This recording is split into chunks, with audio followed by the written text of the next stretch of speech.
All right, everybody. Once again, a warm welcome to Aura8. This is where we go live with the industry leaders in the space of Web3, agentic AI, stable coins, so on. Uh, and we have Hazel with us. Hazel is from Singapore. And Hazel, please go ahead and introduce yourself and tell us how this week has been for you. Hi, sure. Hi, everyone. Hazel here. So let me see. I entered the Web3 space in around 2019, 2020. So it's been a good 6, 7 years. I've seen the industry go through different cycles. And mostly I operate in like the venture ecosystem, the portfolio kind of space. So happy to share a bit more about that. And the past week has been great, but also really hectic because I'm in the process of moving to a new place, but still in Singapore. Yeah. Ah, moving is I'm in the process of moving too, so I can understand how stressful could it be. Yeah, But still in UAE for you. yeah, still anyway, yeah. Yeah. You know, uh, the beauty of Singapore and UAE is Mm. that 55 years ago, these countries or perhaps these regions were not even looked upon. I'm actually a big fan of Lee Kuan Yew. For the guys who are watching us, you should definitely go ahead and read about him. He is the guy who actually built Singapore from the world's largest slum to the global superpower it is today. And of course, Sheikh Rashid and the others who actually built UAE. What is your favorite part of living in Singapore? Because when we come as tourists, we like 4 days it's done. Like even the immigration officers Mm. back in the day when you had to actually present them your passport and when the gates were not live, uh, would look at you and say, "Why are you back?" Right? So tell me, like, what do you guys like? What are the best spots in Singapore to actually go and explore? Oh, well, Singapore is very, very small, right? I mean, personally for me, because I pretty much grew up here, I've been in Singapore for like close to 30 years. So I really like, okay, because I have dogs, right? So I love to walk my dogs. So I really like Gardens by the Bay. I really like Botanic Gardens. I really like Dempsey and I really like One Holland Village because that's where like it's the most pet friendly and you can just bring your pups out and you get to know lots of people. Yeah, but I definitely see Singapore change a lot, especially like the CBD area. It's kind of breaking up. Can you see me? Because I can't see you. You're kind of frozen. Am I? I can still see you really clear. You can see me, but I can't see you. Oh, I'm quickly doing. interesting. Let me try to just off and on my video again. Does this work? No? No, no.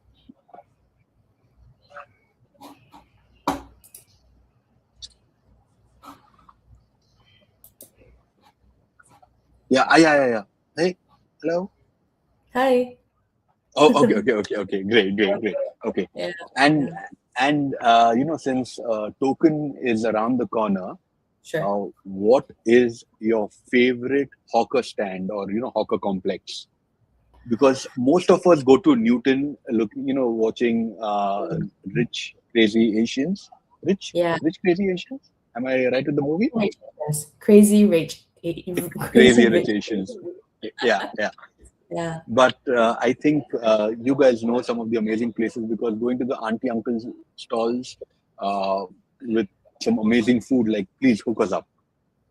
I guess if people come to Singapore for token, they're usually staying around CBD, right? Like around the Yeah. central area. So Newton is the most accessible. I love the chicken wings there. And of course, if you're nearby, like La Pasa, there's always the satays and all at night. But if anyone is staying closer to the west, which is where I am, just closer to the universities, you will find really, really good duck rice at Clementi Hawker Center.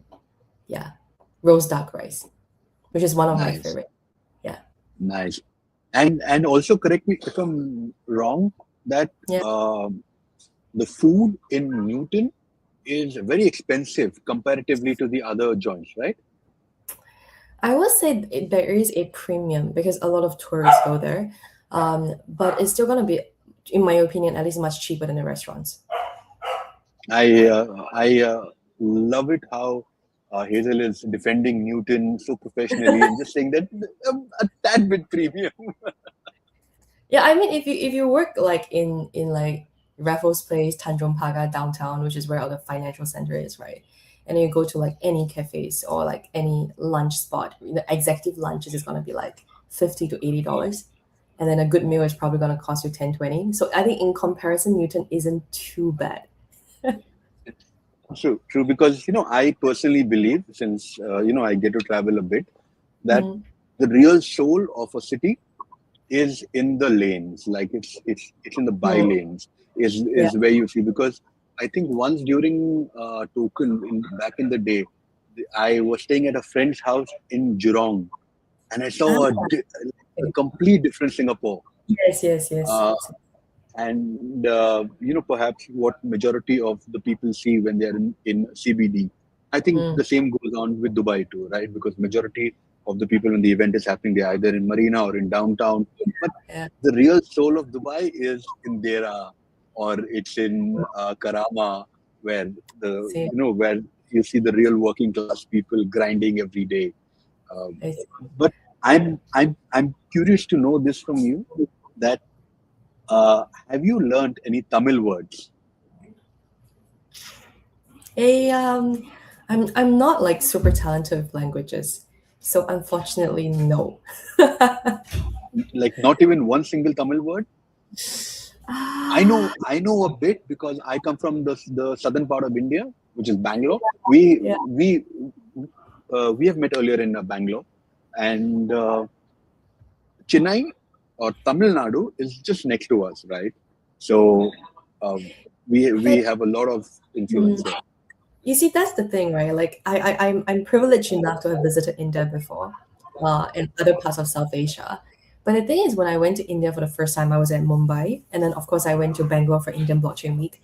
The sense I get is everyone's English is really, really good. Like even if I go onto a taxi, the taxi driver's English is really, really good. So it really reduces like the chance I have or the need for me to learn some local words. Maybe that's why. Dude, But you're in English Singapore. Your metro in Singapore announcement is in Tamil. it's a challenging language. It's so much more challenging than like Bahasa, right?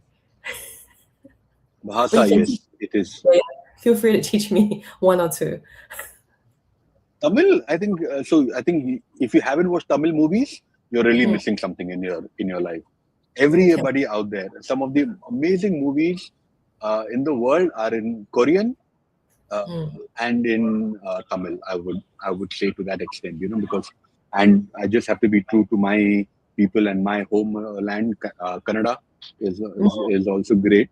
Uh, just that I don't receive hate online, Feel but free to send me a few recommendations. I will.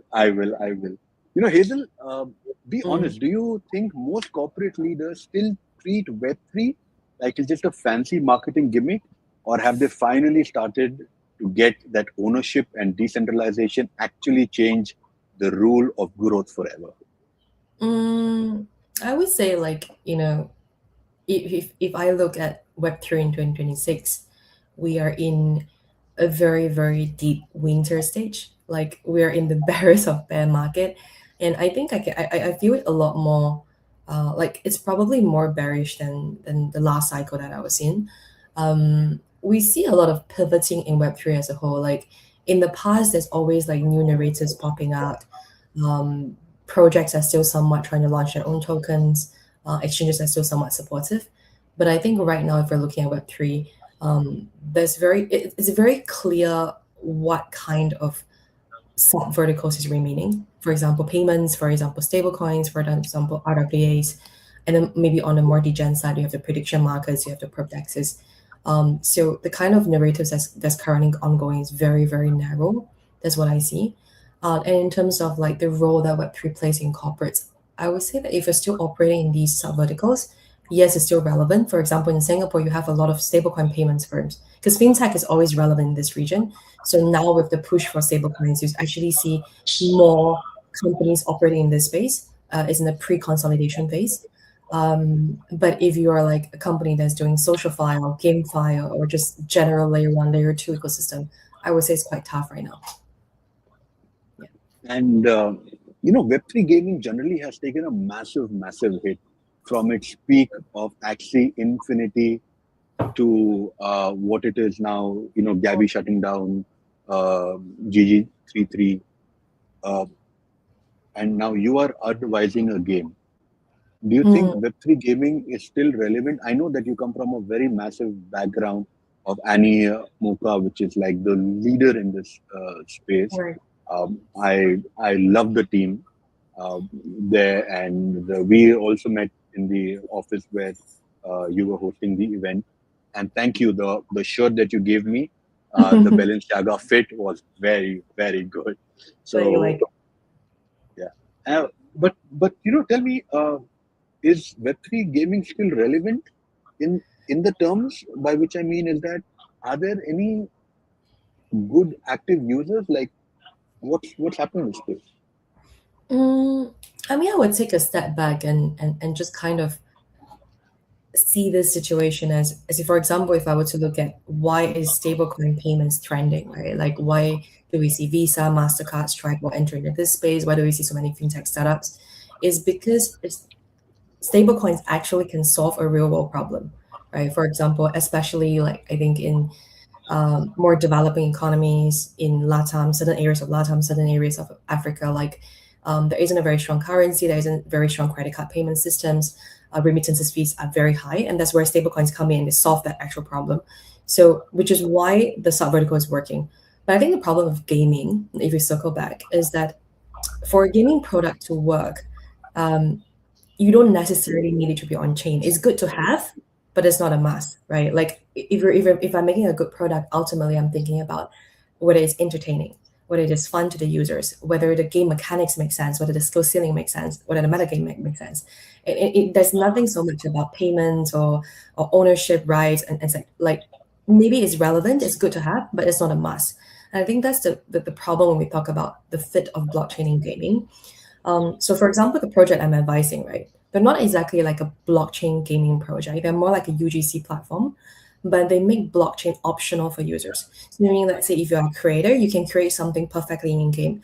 But if I create an avatar, I create some clothes for them, and I want this to be an NFT, I want this to be tradable for monetary value, I have the option to do that. So I think that's where Web3 and gaming can coexist and can kind of complement each other, is that you don't make blockchain like a must to deal with for someone to enter into a game. Like I don't need you to mint an NFT in order to play the game. I don't need you to die like know how to operate a wallet in order to play a game. Like I shouldn't have all this kind of high entry barriers. You can still play the game as per normal, but I give you the additional option to have ownership, to have immutability of your game assets if you want to. And let's say maybe as part of my game design, I can educate you to enjoy and embrace those features, but it's not a must if you just want to play a game. So that's kind of the fit I'm observing. Yeah. I think that makes a lot of sense because the way we see the narratives changing is that uh, I think at I'm forgetting the event name by Michael Turpin that he did in Dubai. Uh, Coin Fund. I can't remember the name of the event. I know it is rebranded to Tokenize. But when the event was happening and I was a speaker there, we were talking about how Web3 gaming really sucks comparatively to a regular Web2 game, because I think Candy Crush has penetrated the market so deep that even my grandmother on a smartphone is playing Candy Crush. And they have nailed the entire dynamics of what a good game should be in terms of the dopamine effect, the sound. I think they have like completely nailed it. Now with GTA 6 coming in, they're making it very relevant. They like you can get into Dubai, you can move around the city.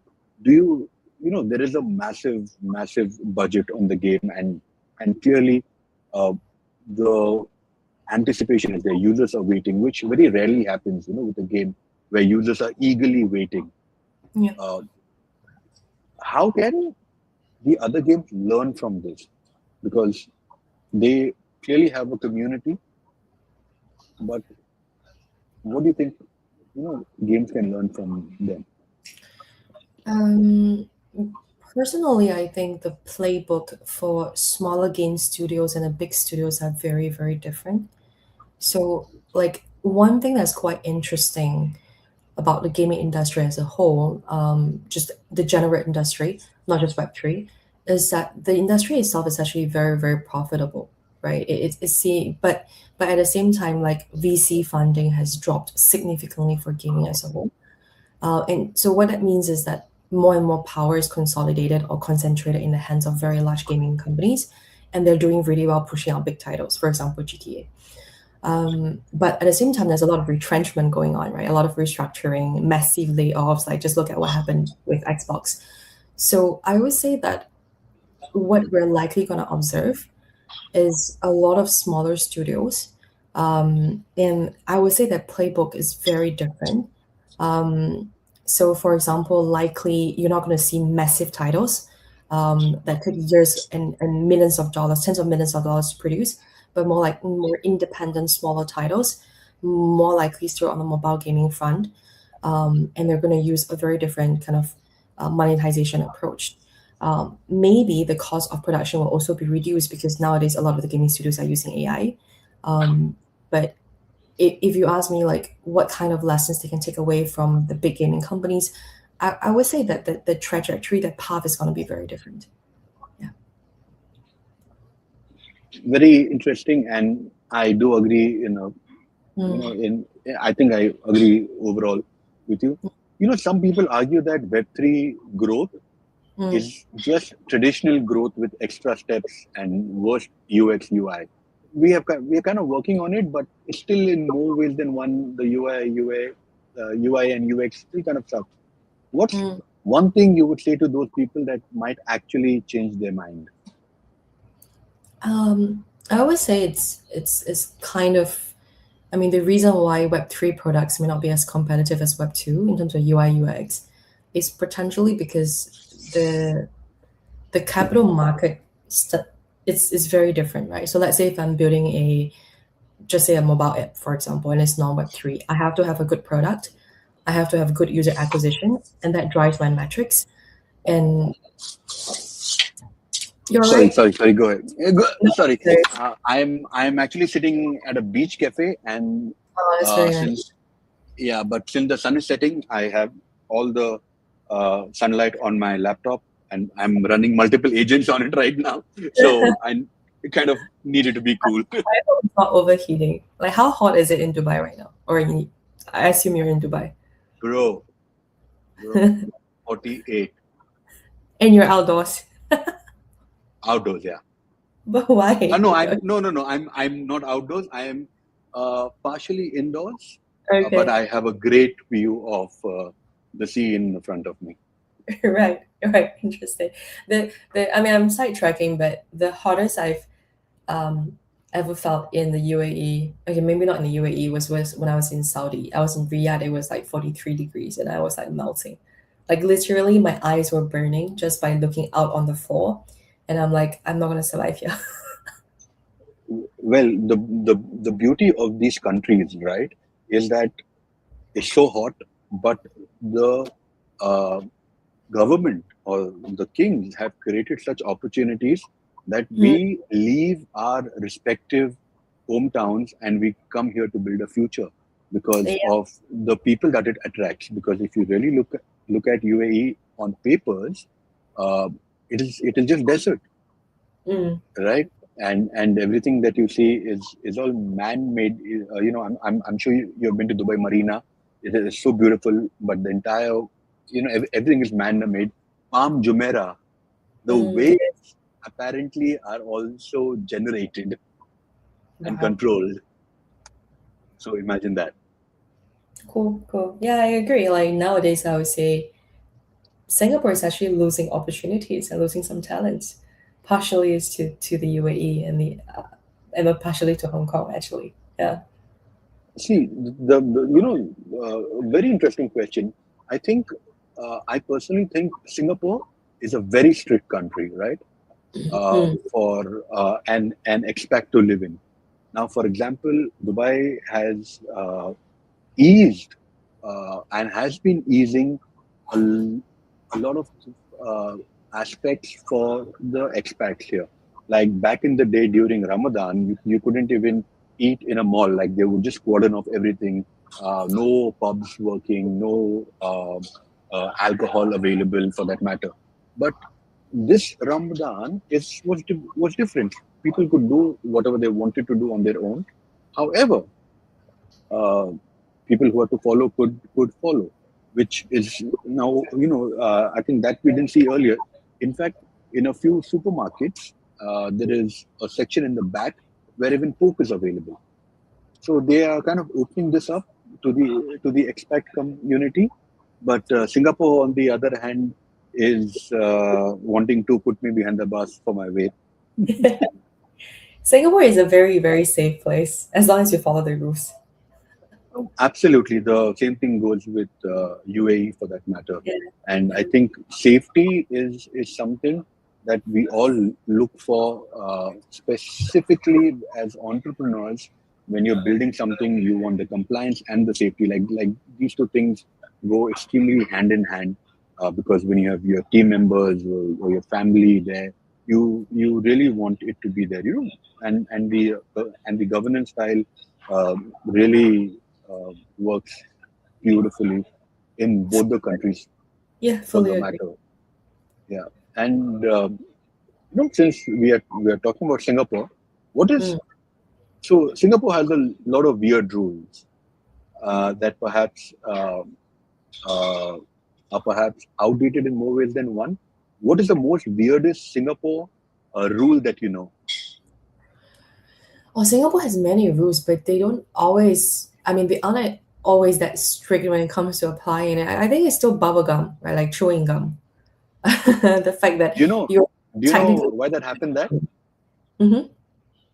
do you know the reason of the rule? I think, I mean, the story I heard is that in the past, people really like to chew gum, but they don't dispose of it properly. Like they just stuck it to underneath of tables, to pillars, to public areas, and then it became a nuisance. And so people were like, "Oh, let's just bang it." But I have to say, like, if you go to like Johor Bahru in Malaysia and you buy yourself a gum and you bring it back to Singapore, just put it in your pocket is fine. But you just don't like if you chew in Singapore, technically it's okay. Like people are not going to catch you, but you just don't like import like massive amounts of gum, then that's going to be a problem.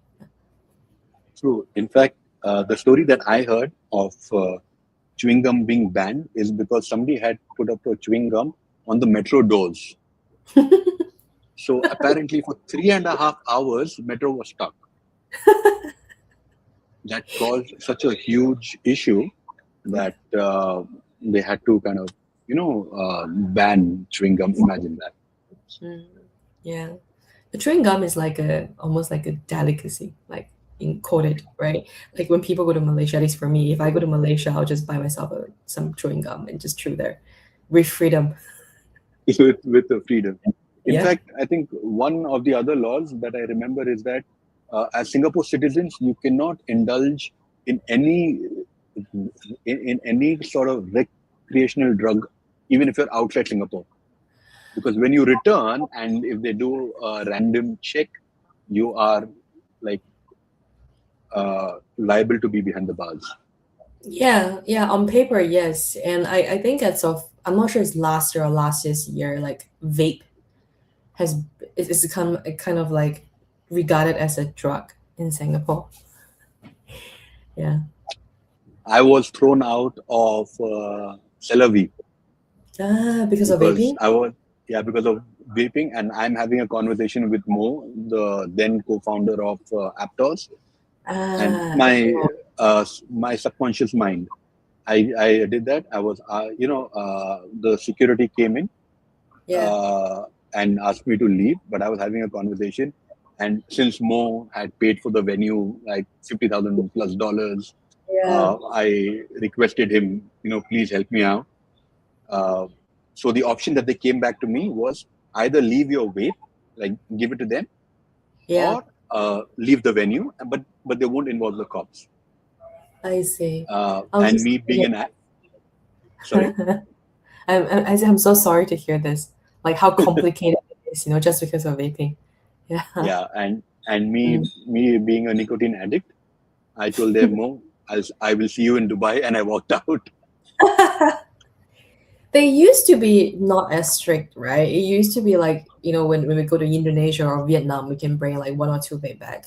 Yeah, And then it has evolved into fining. Like I've been to music festivals and people are vaping there and they got fined like a few $100s. And then it then later escalated into saying that, oh, vape is the same as drugs. And drug offenses in Singapore are among the most stringent in the whole world. So yeah, then I'm like, oh, okay. So nowadays it's really, really rare to see anyone vaping in Singapore because the risk is just too high. true, true. And I think the way Singapore was 50 years ago, because of the ports, majority, if not all, were on opium. Because Mm, when the Britishers were passing by, they gave them opium. So I think that is one of the biggest reasons why the law exists. So another funniest law is it that if, for example, if I am in my house in Singapore, and I if don't I'm know what to say. or I you think or you I know the don't law? know what I'm gonna say. I'm gonna talk Tell about me, like tell me. if you're alone at home, like not say alone, if you're in your own house in Singapore, you cannot walk around naked. Is that what Oh, you you want to know say? the rule. Yeah, Yeah. this is the most funniest rule that I've heard amongst the others. I think this is like the top three rules, right? Like you can't even walk from your house, like from your bathroom to your room, just in case if they're away. But if somebody else sees it, it's a crime. I mean, I think the tricky part is there are a lot of like again, most housing in Singapore are apartment buildings, right? Be it HDBs or condos. And some of them can be really, really close together. So sometimes people can look right into your window. But I always say just make sure there's no one watching you and like they don't like take a photo and send it to the police or something. Yeah. Absolutely. Let's move on to more serious stuff, right? Though I Oh, love sure. having these conversations, but then let's talk about when you're helping a project like Tomoland. Am I pronouncing it correctly? Yeah, yeah, Tomoland. right. Tomoland, yes. Okay. Yeah. In terms of its growth, what is the first thing you look at that most traditional growth teams completely ignore? Um, I mean, my approach is I want to know the project's final objective, right? Because projects they have different timeline, they have different like lifespans. Are they looking to TGE or are they looking to just be profitable as a standalone project? So, for example, in other words, its revenue model is it going to come from tokens, or is it going to come from sustainable for example, in-app purchases? Because that's a very different route, right? And then if it's a in-app purchase, then it would be a more kind of traditional, conventional way, which is you look at the game design, how sustainable it is. You look at the items mechanisms, like the purchase mechanisms, whether it makes sense, whether the pricing makes sense. But if it's a TGE route, then it's going to be the whole Web3 playbook, right? So it means that instead of just looking at communities, instead of just looking at KOL support, you have to also look at what is your fundraising plan. And that's usually where I come in, right? So for example, if you want to launch a token by a certain date, and these days listing fees are so expensive in general, right? What kind of support what kind of fundraising rounds do you want before that? What kind of strategic partners you want to bring on board? Strategic partners sometimes can mean they're not just VCs or angels, but it could be fellow gaming companies or fellow IP companies that can kind of um, you know have a more synergistic approach with you, and that's usually where I come in. And do you think launching a token is still a wise thing to do in 2026? Uh, for now, there isn't much market liquidity in Web3, I feel. You can still very much launch a token. I'm just not sure. I think for many projects, it's not just about coming out with the monies to launch a token, but it's simply that in terms of returns is not justifiable. Like you spend about close to 1 mil or even more to launch a token, like various pop-ups, and you can't really recoup that money post-listing because there isn't a lot of retail interest in a project. Yeah, so I would And say what do you? wait and see. Sorry, go Yeah, ahead. yeah, go ahead, go ahead. What do you think about fair launch? Uh, I was supposed it ultimately boils down to the same problem, right? It's just that after a fair launch the tokens is a usual process. Like, do you have retail coming in? Do you have market making, etc.? Like, I think that the fundamental problem is just that they're like the retail interest is all in AI right now. A lot of them are looking at AI. A lot of them are looking at equities because it's a much more assured way of profits right now rather than Web3. And I think that's the biggest problem we have. But of course, there are more optimistic voices, and they are saying, like, everyone knows about the AI bubble. Whether it's true, whether it's going to burst, when it's going to burst, that's debatable. But there are some people banking on the fact that, or banking on the hope that if the AI bubble bursts, there will be some kind of liquidity circling back into the crypto space. True. I've been talking about AI bubble bursting for a very long time. People think that no, AI is not a bubble and it's moved to a more matured phase, and I personally do not believe it. I think uh, I think just how the cycle works, right? Whatever pops is going to burst sooner or later, because that's how the universe functions. And also, we are so heavily relied on AI and automations that something interesting is going to happen in the future. Uh, just that we don't know what would trigger that. But Mm. on the tokens bit, then why do you think companies like Kraken and Coinbase are going the IPO route and not launching their tokens? Mm, I mean, I can't speak on behalf of them, but No, the as an industry leader, we like it somewhat sounds hypocritical that you have all the tokens listed on your exchange, but you are going to IPO and not launching your own tokens.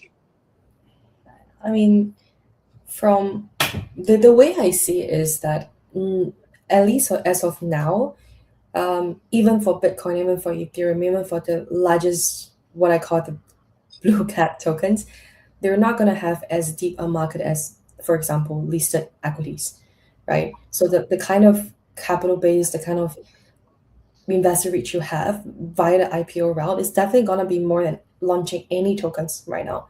And I think the second thing is a lot of the exchanges these days, they're launching not just crypto tokens, they're launching tokenized versions of equities, of credit, of pre-IPO equities, for example. And the idea is a lot of this there's an element of like regulation involved, right? So the moment if you're able to IPO, if you're able to go through the very stringent audit exercise and blah blah blah, it kind of shows that hey, you're a very legitimate exchange and you're abiding by whichever laws or regulations on the jurisdiction you're looking at, and that gives overall your business model a lot more legitimacy, which fits into the whole RWA trend right now. Interesting. And Hazel, after all these years across Deutsche Bank, NetEasy, Annie Mocha, and now, doing your own thing, what is one lesson about growth that has stayed with you and stayed true no matter what has changed in terms of tech? From a personal growth perspective, I feel like always be alarmed if you feel like you're too comfortable with what you're doing, right? So a lot of times, I've been with bigger companies, I've been with smaller startups, I've been on my own. It's a lot of times if something works for me or works for the company, people take that as a norm, right? Because if it's already working, if it's not breaking, why do you have to fix it? But that's always the mentality that makes you miss out on things that are disruptive, right? So, for example, like right now, AI has permeated every part of our life, be it a personal life or corporate life. But actually, when I was in NetEase all the way back in 2020, 2021, we were already investing into Gen AI. That was before, the more mature form of today. That was when we were looking at DAO 2, DAO 3, Stable Diffusion. And internally, every time we push this forward to the art, like the game asset designers, they will look at it and they're like, oh, I think they're good, but they cannot replace humans. They cannot do what we can do. They can just create like maybe a rough art style, but someone has to come in and do a lot of fine tuning. But I feel like things would be very different if before the technology has gotten mature, for the corporate or for an individual to step up and to be more open minded and to already try experimenting with it. Because if you do that, you're pretty much at the start of a growth cycle. You're riding it, right? Whereas, let's say, if I take a step back now because the technology is not mature and I wait like 3, 4 years or 5, 6 years, and then I only embrace or try to change my operations, try to change my systems with whatever is mature now, then you're going to be lagging. Yeah. So in short, I just tell myself like, if you feel this thing is making you uncomfortable, if you feel like this thing is challenging the way you are looking at things, try out, experiment with it. I think it is a brilliant, suggestion that if you're too comfortable, then you need to experiment. But then, do you think that when you say this, we are looking this from a millennial point of view, but when a boomer is looking at it, he would say, you know what, it's great if you're if you're comfortable, get settled, get married, have kids, have a stable job, is such a boomer thing to do, right? And perhaps Yeah. some way even a millennial thing to do because that's what we have seen. But the Gen Z era guys are looking at a very different perspective. Yes, yes. I mean, society always like kind of changes, right? I mean, when I was younger, they were like, boomers were looking at millennials and saying like, "What are you guys thinking? You guys are weird." And then millennials now are doing the same thing to us Gen Zs. But I think there's much to learn from them as well. I mean, they grew up in a very like tech native environment. Whatever is new to us, for example, I think the really young folks these days, they pretty much grow up with an environment where they talk to ChatGPT or they talk to Claude, way more than let's say them even using, you know, Google search, for example, right? So the way that they deal with technology, the way they deal with AI is very, very different. So similarly, I would say like, some people complain about working with Gen Zs, but I see it as if they make you uncomfortable, observe the way they're working. Maybe there are some things that you can learn from. Yeah. Absolutely, absolutely. In fact, I think millennials is the only generation uh, that has seen the world before tech, consumer tech, and Mhm. with consumer tech, because I remember in the early 90s, getting a landline phone in India would used to take about 6 months. Like you have to apply, and if somebody had a landline or the big uh, CRT, TV, everybody would used to go to the house on Sundays to watch a movie or watch a series. And today with Netflix and today with Amazon Prime, you can consume content like there's a complete 360-degree turn where you would prepare yourself, right? You would talk to your friends or neighbors who had TV, and you would go to the house in like Sunday 10 o'clock or 11 o'clock, sit down on the floor and consume content to Yeah. happening today.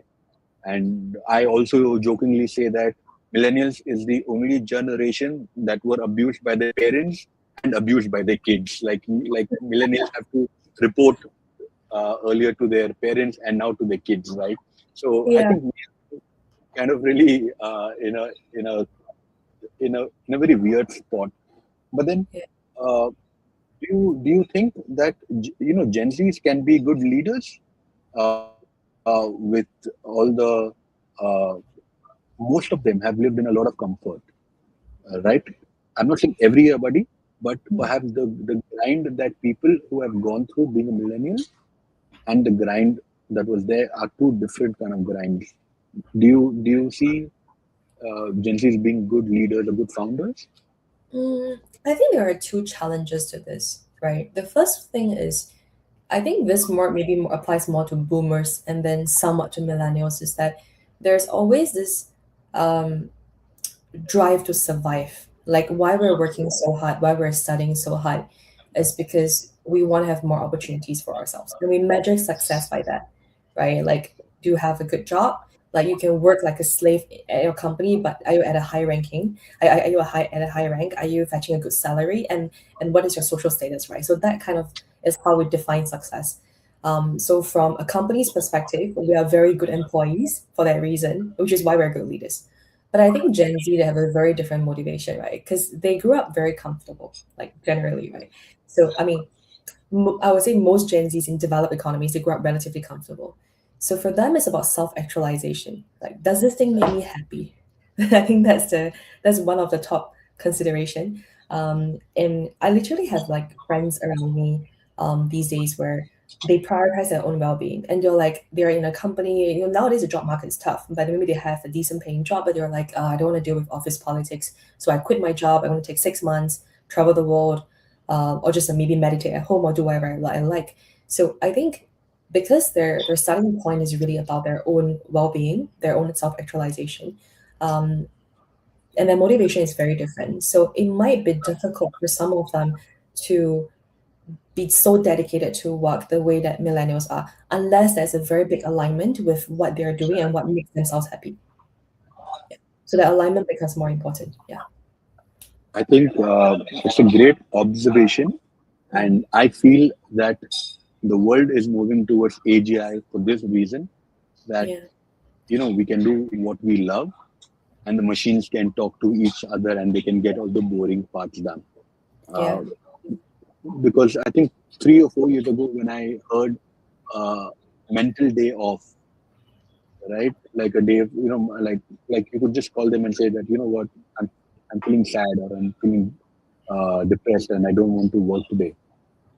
I'm like, what the hell? Sorry, what? Like what?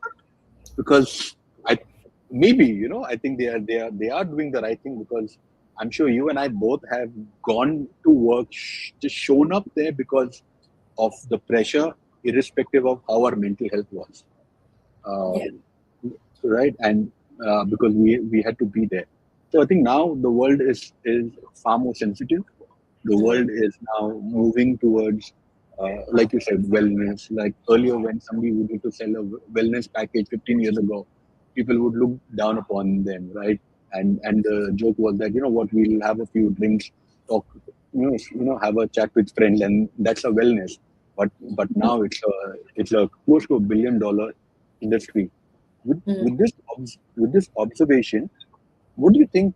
Like these highly populated countries like Singapore, Hong Kong, major cities in India, do you think that we would see a massive depopulation? By which I mean is that they would want to settle in more farmlands, or more tier 2 or tier 3 cities, just for the calmness.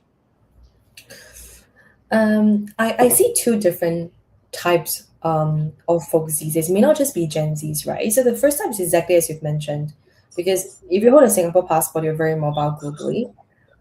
So with the cost of living in Singapore, with the kind of stress level, of course, probably not as stressful as in China or India, but still Asian country, decently stressful.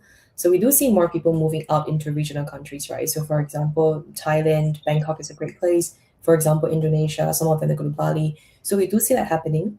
But on the other end of the spectrum is people who are very, very driven, because there are still people where self-actualization means creating a legacy for yourself. So they want to create something, a company whatsoever. And what we do observe in Singapore is, um, it used to be a lot of foreign talents coming to Singapore, but now a lot of the opportunities, particularly because now we're all talking about AI, we're talking about robotics, and a lot of these innovation and capital, unfortunately, is not from Southeast Asia, right? There is capital in Dubai, there is innovation in China, there's innovation in Korea, there's innovation in US, and a very strong capital market in China and US. So you do see these people, if they're very, very driven, to have their own, for example, AI startup and all, they start to leave Singapore. They start to go to, and then this is a advice I hear a lot, because when I left my previous role and I want to do my own thing, the most common thing I heard from people is to tell me, get out of Singapore, right? Go to the US, go to China. You'll see a lot more opportunities there. You'll see a lot more founders there. You have a lot more knowledge transfer. You'll have a lot more capital support. So this is kind of what I'm observing. So it's two ends of a spectrum. And I think I think during this conversation, we have struck a very important chord over here. So with everything that is happening in the world, and especially with AI, right? Now, imagine, God forbidding, if a tech guy was, like, for example, behind the bars, maybe 1 year ago, and he completed his just 1 year sentence. Now, when he comes out, he or she is not going to believe in terms of what struck the world, right? Because in the last 9 or 10 months, the entire tech space has taken maybe a massive flip, and Totally. and this and this is going to continue. So, what do you think founders should keep in mind? Because I was talking to Dr. Ben from Singularity Net, who is considered as the godfather of AGI, and Mm, he mentioned that the world, he is thinking of maybe 5 to 6 years AGI would come in. Now yeah, imagine if AGI comes in, right? Then our conversation would be more on philosophy. Our conversation would be more on poetry than work, because we don't have to bother, because machines are talking to each other and they're figuring out how to be better and get things done. So, do you see that uh, we as individuals should perhaps be more frugal now, because the money that we have and could actually be valued a lot more in the future, as things would definitely go down in pricing. Like, for example, China. Uh, China, being this beautiful and this fantastic country, uh, the cost of living is fairly cheaper. Like even to in the areas that we kind of visit as expats, like Shenzhen or the other areas, it is comparatively it is very cost effective, right? yeah.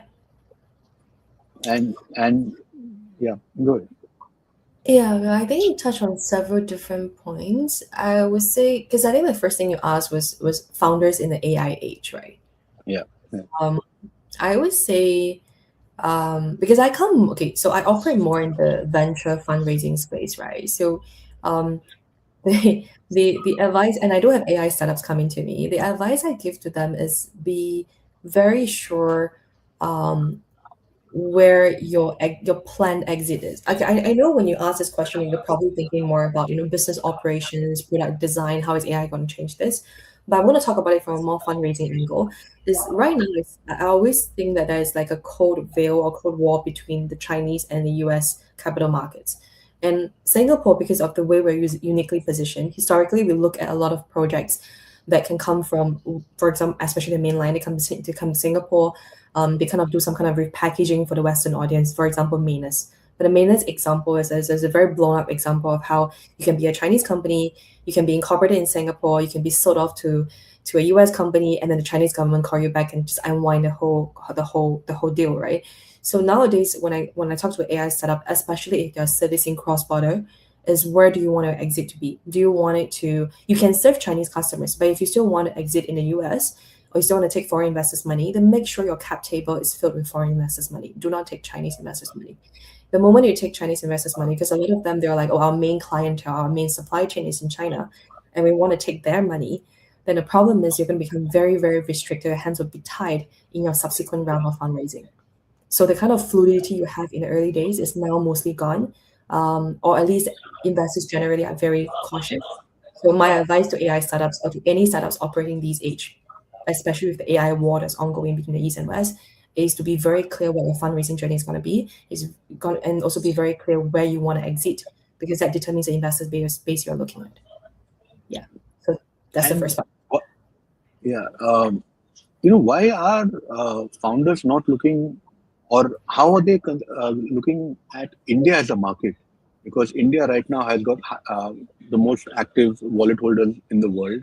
Yeah. Uh, we are not using blockchain mostly as a technology, but as a trading tool, which is crypto, Yeah. which the government really look down upon.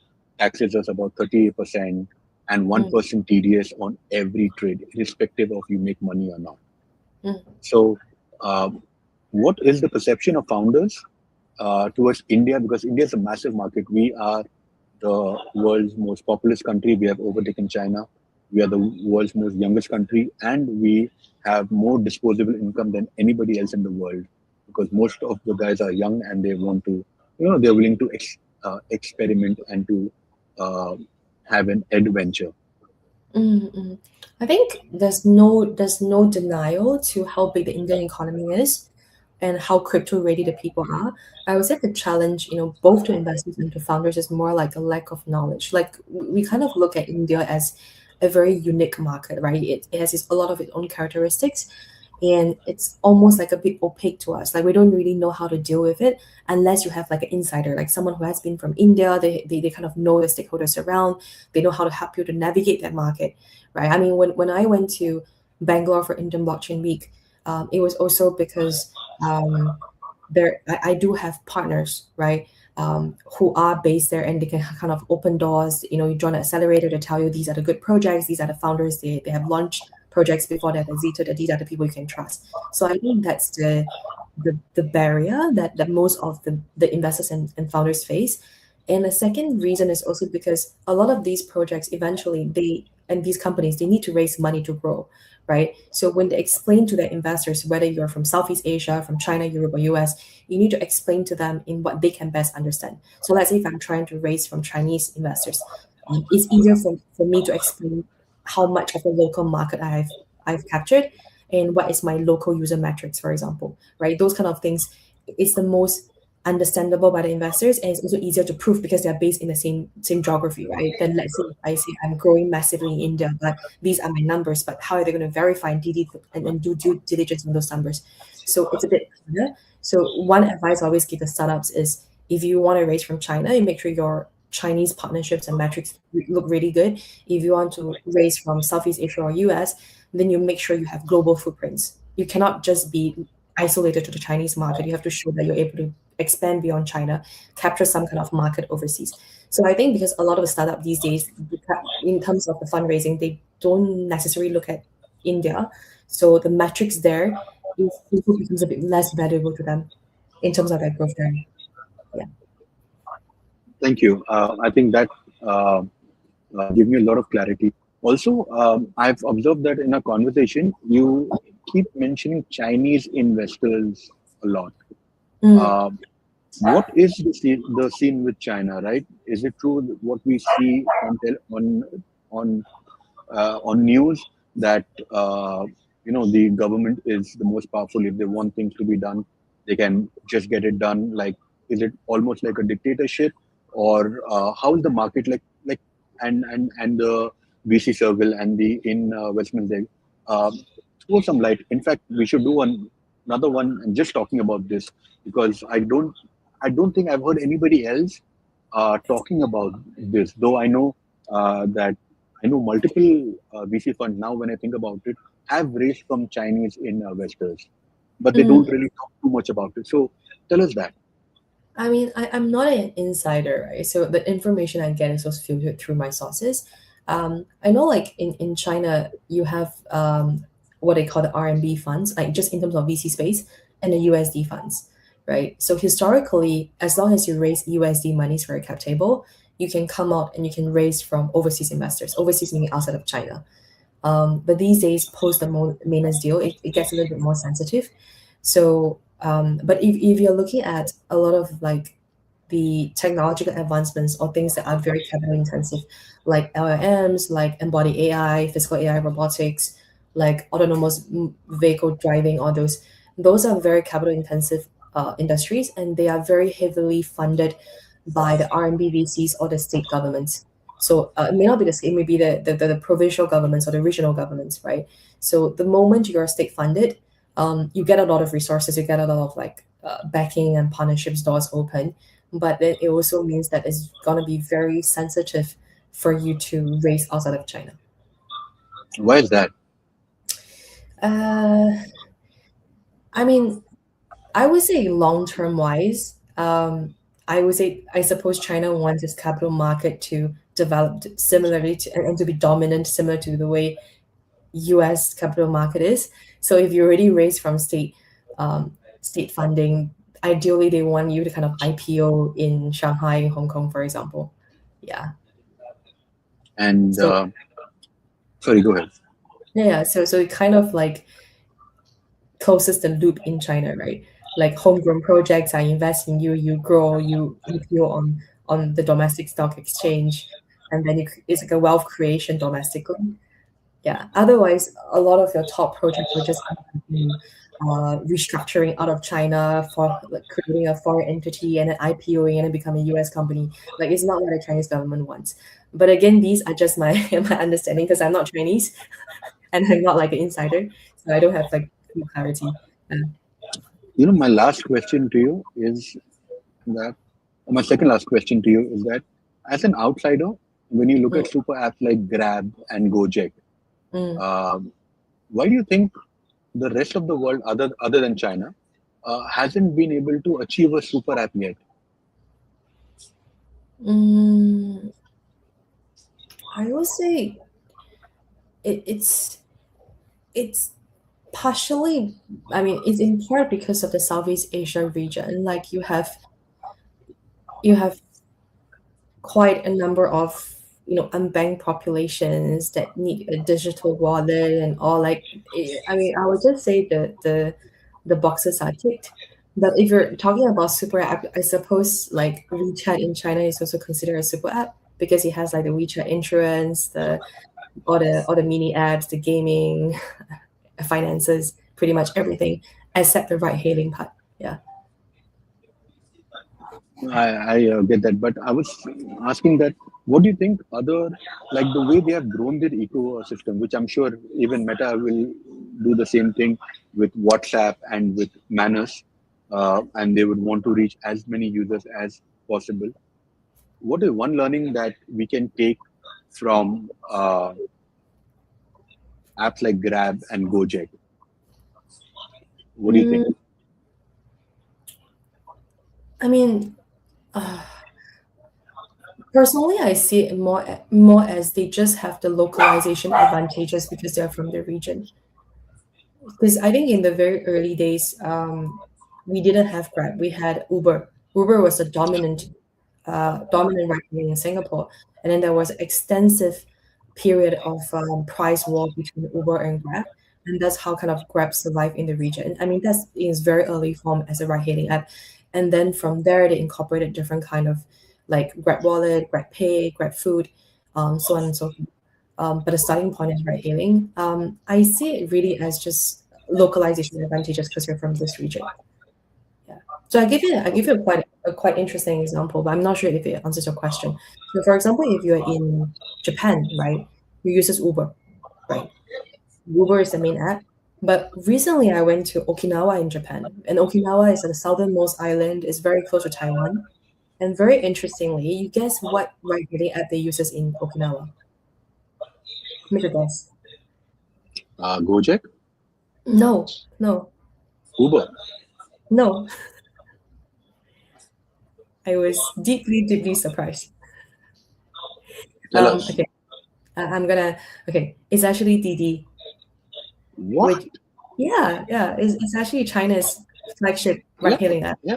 Yeah, yeah, yeah. So when you're interestingly, right, like when you're in Japan, there's a certain part in Japan that use actually because that location is also the closest to Taiwan, closest to China out of the whole of the Japan country. They actually use Didi. So sometimes I think it's down to localization advantages. It's down to proximity. It's down to time to market, like how fast, how early mover you are. Yeah. Absolutely. And quick question, in that part of Japan, do people Mm. speak more Japanese or Chinese? Japanese. Okay, so Okinawa historically for a period of time were ruled by China. I don't know which dynasty it is. But then, so the food is very much inspired by China. It's like a mix of Chinese food and Japanese. Japanese. But the main language is still Japanese. Yeah. Got it. This is interesting. Uh, because even in India, we have few cities, a few belts that come close to the border. And then when you go there, you realize that though you're in the same state, the language, the tonality, the food is mostly like the neighboring state than your own state. Yes. Yes. So Yeah. You do feel that a bit in Okinawa. Like its flagship dish is actually stir fried bitter gourd with egg. But that's actually a very, very common Chinese dish. Like you can find it in Singapore as well. Yeah, and unlike many other parts in Japan, like some of the most local Okinawa cuisine is like pig trotters, pig skin, pig ear, which are actually very Chinese dish ingredients as well. Yeah, that's what I learned when I was there. Nice, nice. So, my last question to you, I know we have just hit the 1 hour mark. Mm. My last question to you is, what is your advice to somebody who is going to graduate from the college or getting into the workforce, or already into the workforce? Agentic AI is going to hit them in such a way that they have no idea. Okay. What would you tell them, or what would your piece of advice would be?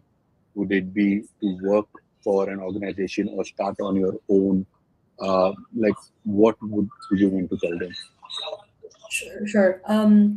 This reminded me. So I recently went back to my university, to be like a mentor to the graduate students, like incoming graduate students.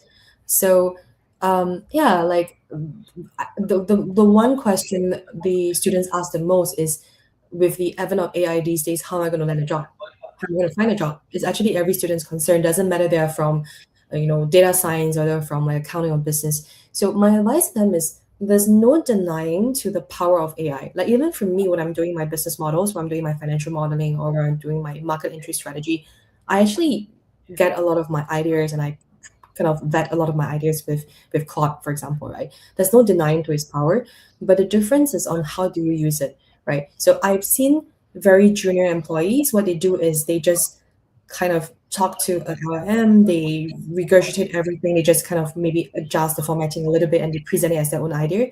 Don't do that, because that's going to stop you from thinking, and you're not going to value it anyway. Like the company does not need to hire a person just to tell them what an LLM does, right? So exercise your personal judgment. Um, like give enough guiding questions. Always challenge what the AI is telling you. And then, because AI may be wrong, and I have been screwed by AI before, essentially, right? And exercise your own judgment, have your own feedback. So if you're able to capture the power of AI and at the same time form your own way of thinking, value add in your own way, then you will be a valuable asset to the company. Very well said. Hazel, thank you so much for your time. These conversations mean a lot. We live stream every day, where we try and bring in some of the best people in the world, like yourself, like we have done it earlier with Yatsu, with Reeve Collins, with Dr. Ben from Singularity, and early in investors of BNB2. But this conversation gave us a great insight on the history of Singapore, on how Web3 games are uh, working now. The most interesting part of the conversation, that is why we don't have a script, we don't have a bunch of questions, was understanding how Chinese money moves. And we would love to have you again and dig more on this. Thank you so much for your time, Hazel. Thanks, Ali. Bye. Bye bye. One second. One second.